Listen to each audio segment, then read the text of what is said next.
سویزرلند هیواد د ځانوژنې لپاره هغه ماشین ته قانوني اجازه ورکړه چې انسان پکې له 1 دقیقې په کم وخت کې مړ کیږي.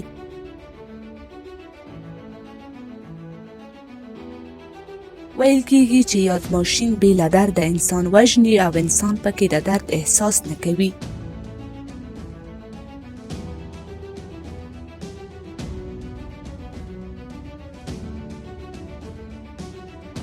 دا ماشین د هغو انسانانو لپاره جوړ شوی چې غواړي په خپله خوښه ژوند ته د پای ټکی کیږدي او ومري.